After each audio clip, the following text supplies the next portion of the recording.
Hi, everybody. Welcome to Virtual Thursdays Dire Literary Series. And tonight we have a wonderful author and wonderful person and a good friend of mine, Caitlin Avery. And Caitlin is going to read from her new book and answer some questions. And this is what we got for Caitlin. Nice. All right. Caitlin is an award-winning author of 3 novels and a memoir. She grew up outside of Boston, received a theater degree from the University of Colorado. After college, she moved to Los Angeles and worked as a SAG actress for 10 years. It was during this time that she penned her first memoir, Lightning in My Wires. After the birth of her son, her family moved back to Boston, where she wrote her award-winning adventure thriller, The Last Cruz. And this year, she's released her latest novel, The Life of Sin. When she is not writing, she participates in a myriad of wild adventures, including triathlons, mountain biking, and black diamond skiing. So she is the proud mom of a rambunctious teenager, a cat, and dog. The dog rescued you. Awesome. And so without anything else from me, let us turn it over to you, Caitlin. All right, I'm just going to read a little tidbit from the opening of my book, Life of Sin. It was just released at the end of last year. So this is chapter 1. This night was make or break. So when Sin's husband, Nick, asked what she wanted to drink, she hit pause. Vodka took the edge off stress faster, but wine was better for pacing. As long as she had food, a martini would do the trick. Cosmo, please. Easy on the cranberry. Another decision done. She was so freaking tense from all of them. What to wear, how to rainproof her hair. Was an umbrella necessary? A tropical storm was headed toward Boston. Luckily, it had held off so far. There was so much riding on this event. Nick's first work function.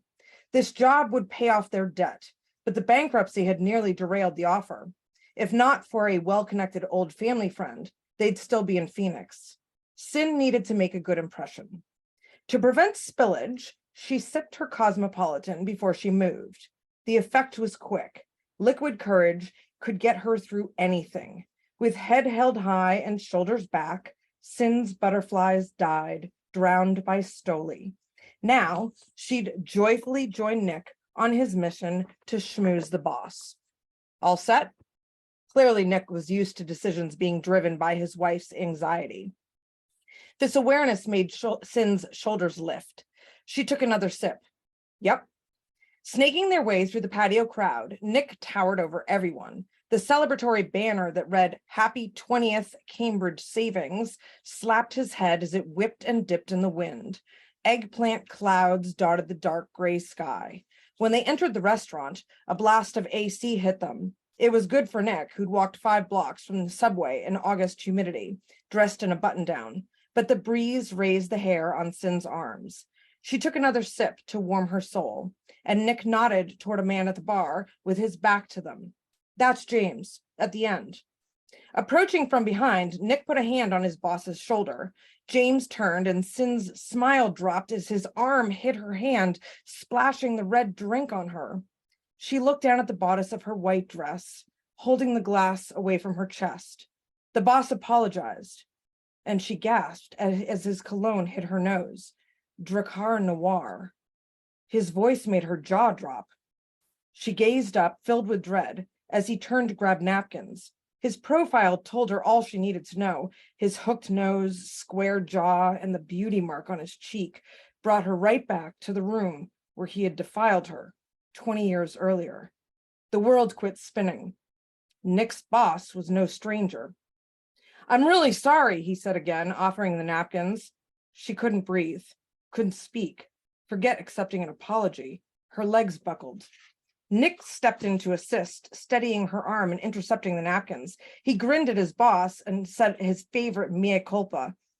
To err is human, to forgive is divine. He threw Sin a wide-eyed look that said, get it together. Both men waited for her to downplay the situation, but words wouldn't come, only heat like a sauna. She was a fish amid sharks.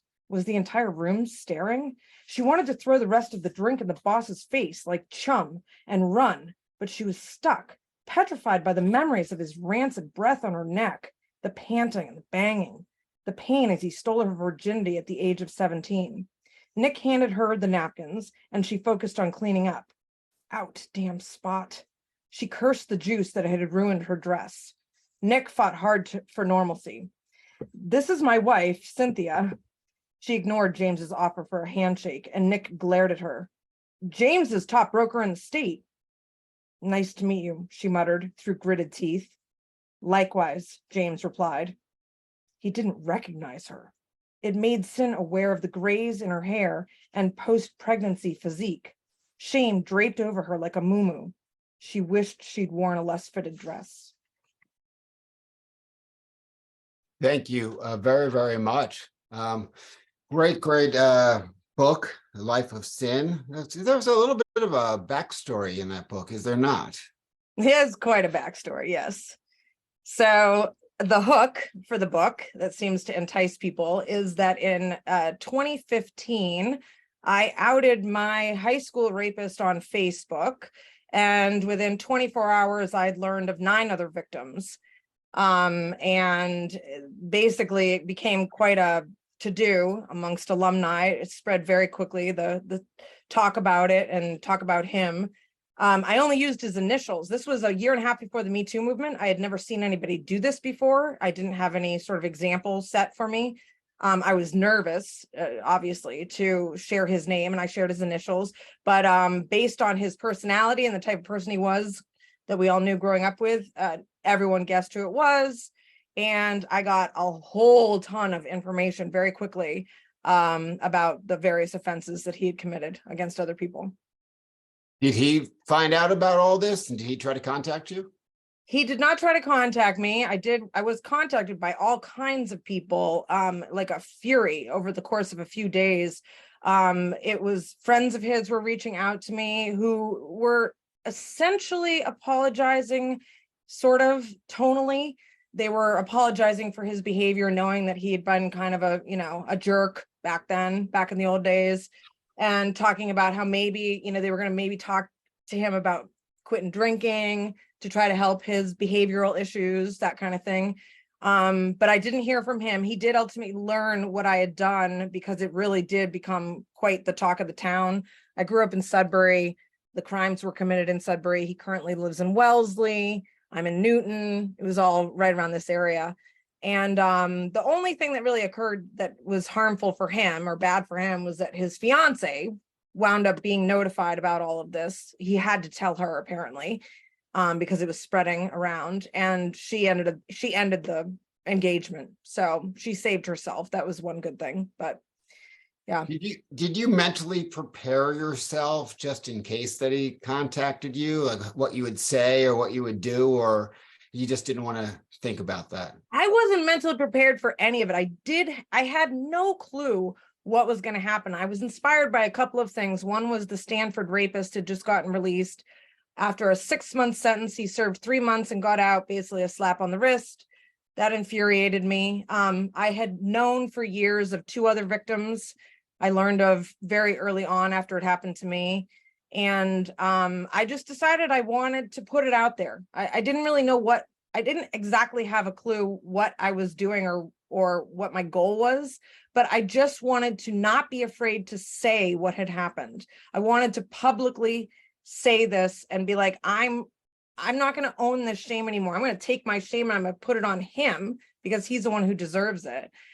So I didn't know what to expect. And the thing that was most difficult for me was I was inundated with stories from other women.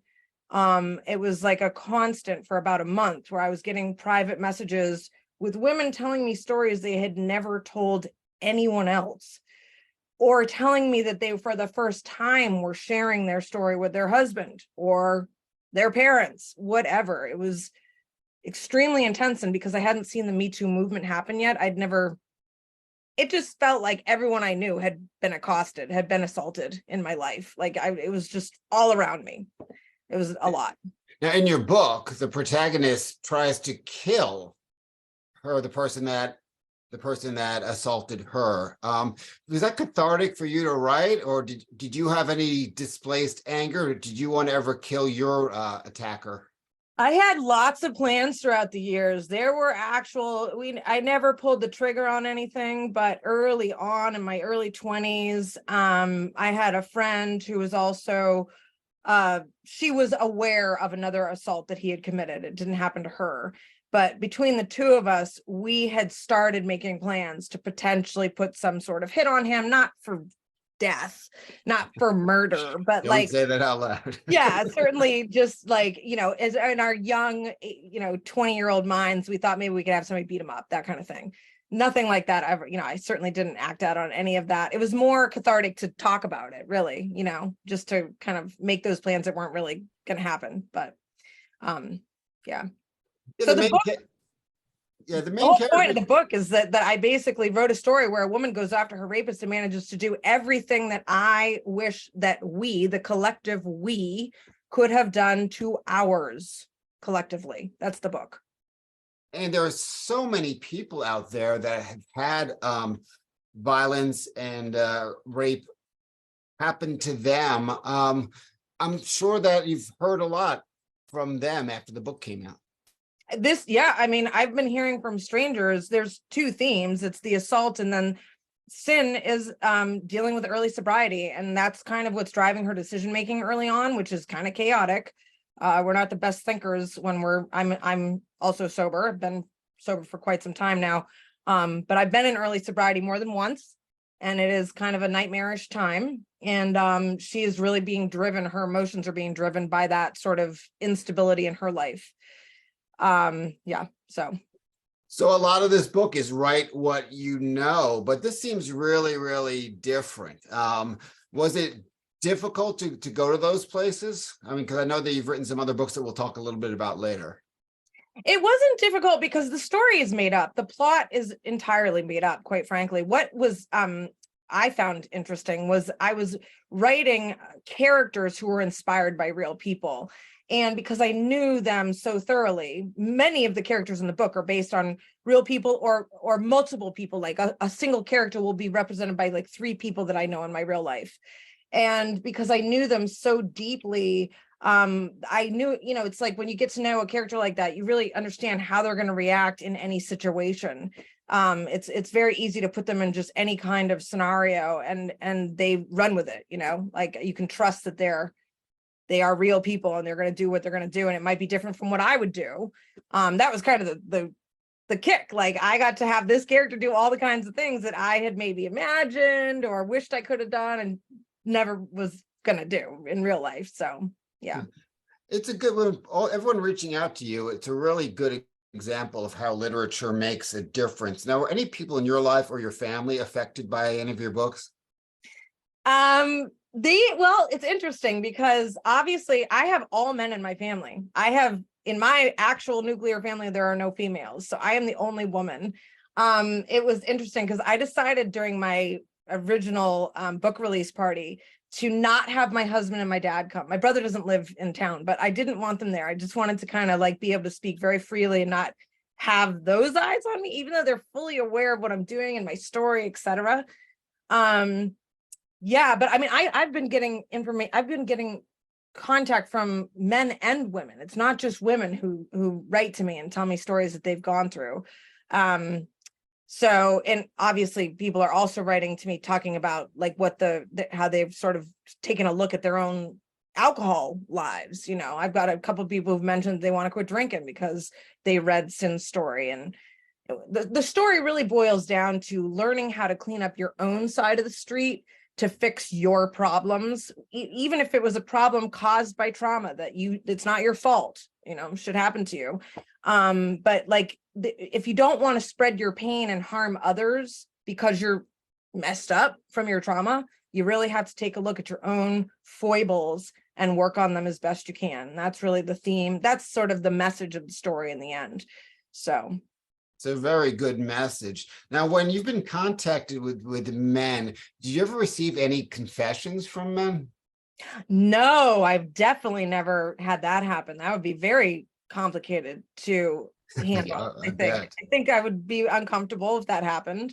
I know I would handle myself. I can speak very calmly because I've been speaking about this for years. I can I don't have any emotional response when I'm talking about all the, terminology, whatnot.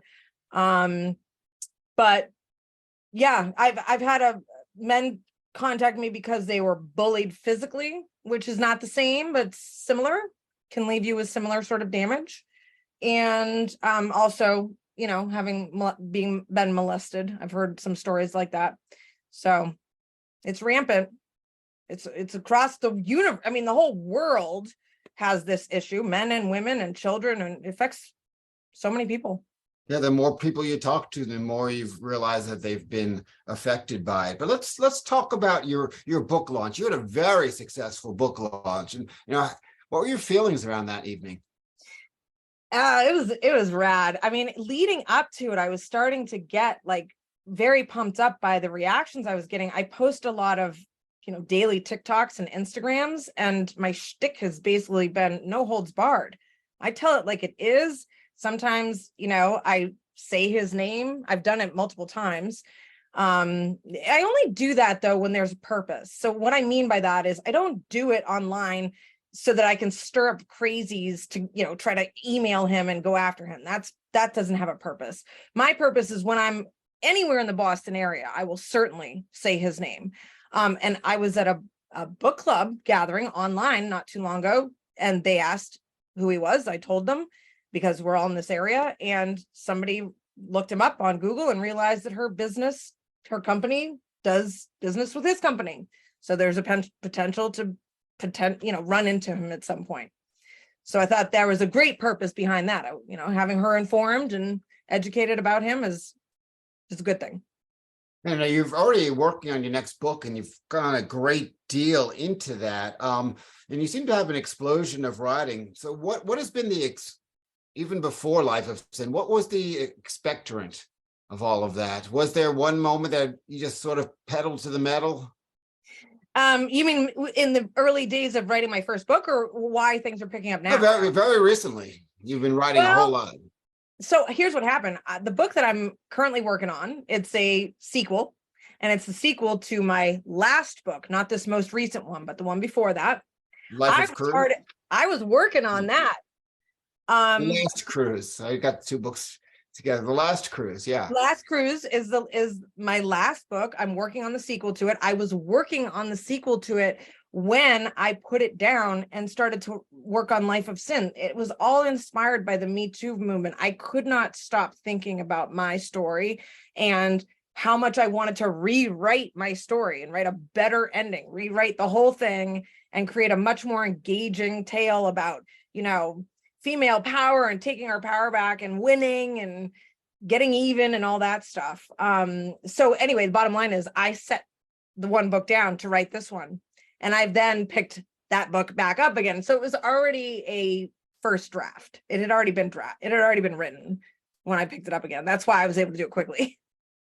So like something strikes you and you move and you do that and you work on it. Because Robert asks you in your bio, it says you're a runner. Do you carry writing tools with you when you're running just in case something strikes you?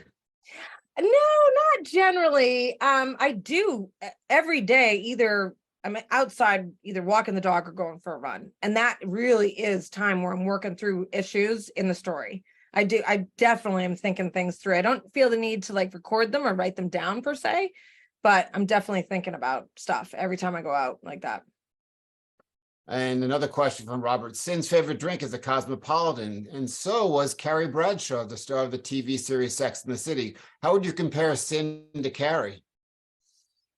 Oh, Sin's dear friend Sue is much more like Carrie. Sue, her friend in the early chapter 2, you meet her friend, and her friend is much more put together than Sin is. Sin is definitely in a bad place in her life when this whole story begins. So I don't see many comparisons between Carrie Bradshaw and Sin. Yeah, Carrie is much more, I don't know, she's got her stuff together much more so than Sin does. Now, also your background as an actress, would that propel you to do the audiobook yourself?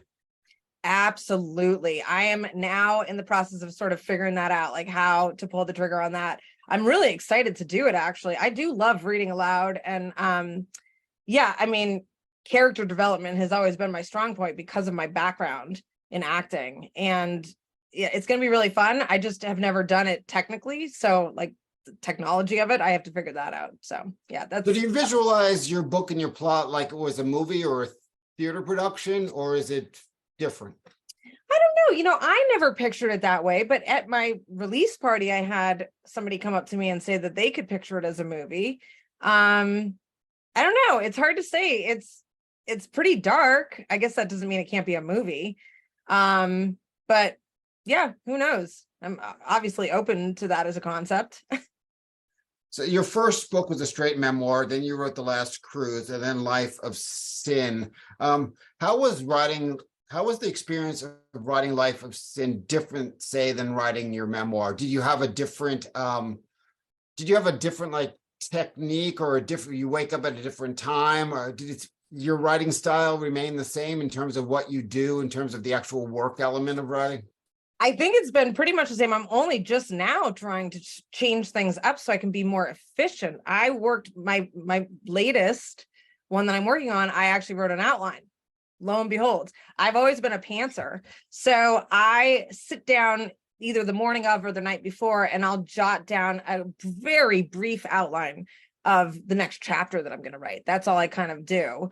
And yeah, so I sort of have always been winging it when I write, which I love. I find that so entertaining for me, but it makes for really terrible first drafts. They need so much work. I'm trying to get faster. So yeah, outline it is. So from now on, you'll be doing outlines, correct? Like, for example, with The Last Cruise, did you know where it was going to end when you were in the middle of it or not? Not at all. That was actually one of my most favorite organic stories of writing a book. Basically, I wrote that in NaNoWriMo. So I wrote the first draft basically, and I extended it out to another week and a half. So it took me 5.5 weeks. And what I did, it was a travel story about 3 women on motorcycles riding down Baja on a vacation gone wrong. And so I basically had my little AAA manual of off-roading in Baja, and I would in the morning figure out where they were headed next. And based on what I was reading about that location on Baja, I would sort of figure out like what part of their story was going to happen next, like what drama, what obstacle was going to occur based on sort of the lay of the land, so to speak.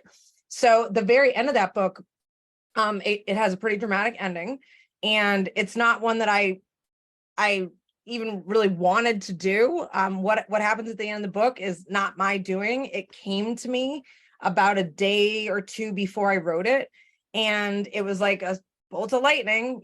This is what has to happen, and I was like, no. But I did agree that was sort of what was supposed to happen in order to get the protagonist to truly change. She needed to complete her character arc. So that was pretty interesting, the ending of that, because it kind of came out of left field, I guess. So if somebody purchases Life of Sin and they love the book and they want to find out how it connects to you, do you cover some of that sensitive subject matter in your memoir that you wrote a while back? Absolutely. Yeah. So Life of Sin is, like I said, made up plot, any details about assault and whatnot, that's all completely invented. Like I said, I have the knowledge of what it's like to be an assault survivor, and that's what I tapped into. But my memoir does detail my actual story. That's not what the memoir is about. The memoir is about my search for love and enlightenment. And it was truly about me learning how to love myself unconditionally, after many years of not treating myself so well in several different ways. So that the assault is like it's one chapter in there, but yes, if people are interested in what actually happened, they can look that up. I also share all kinds of stuff on a very regular basis on Instagram and TikTok. I have a lot of videos there. So yeah, follow her in those places. Caitlin, it's very honest, and will come up with some great stuff and some great videos. And while you were speaking, I showed a little face page of your Instagram where you are mentioning things and you are speaking into the camera. You find that difficult to do? Not at all. I as a performer, it's funny because I find it very uncomfortable to have a typical conversation at dinner with people that I don't know. Like if I go to a dinner party, I'm extremely uncomfortable socially, but on stage or in this setting, I don't know. I like it. I've always done it. Even when I was a kid, I was a performer. It's different. And so it doesn't make me uncomfortable at all. And I almost feel morally obligated to do it to some degree because it's not hard for me and because I'm really trying to get the subject matter out of the dark into the light, something we can talk about, no more secrets. It's not on the women to hold this pain and carry it so that we can protect our assailants anymore. It just doesn't, it's not working for society. So I am trying to live by example and show that so far nothing bad has happened by me doing this. And quite frankly, a whole ton of good has happened, not just for me, but for other people I'm interacting with and who've read the book and have been moved to make changes in their own lives. So last question.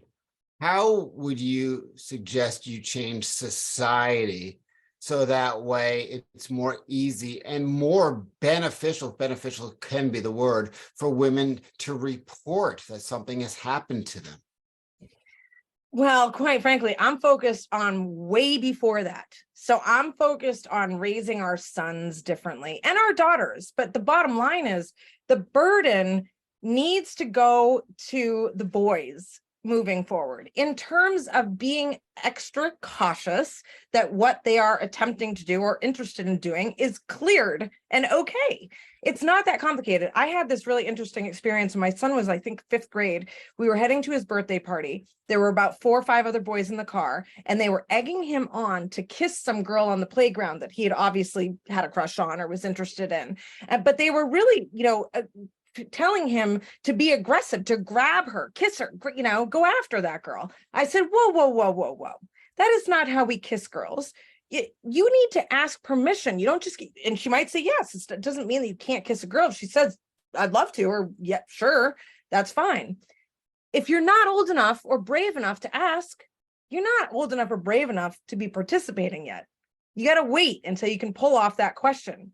And the question is just, can I hold your hand? Can I take you on a date? Can I kiss you? Can we, whatever? Men and women are never going to stop getting it on, right? We will find a way, okay? The deal is you just got to be clear and make sure that it's a-okay to do that, to do whatever you want to do, whatever. All right. Well, Caitlin, thank you so much for being with us. You're my good friend. I love you. It's an amazing show that we just heard. And here is the book, Life of Sin. And you can click the image to purchase, and you can find out more about Caitlin. It's CaitlinAvery.com. And here are her other two, The Last Cruz and her memoir, Lightning in My Wires. So you can also, they're also available to pick up. So once again, thank you very much. Thank you, Tim, so much for having me. I adore you, and it's been wonderful chatting with you.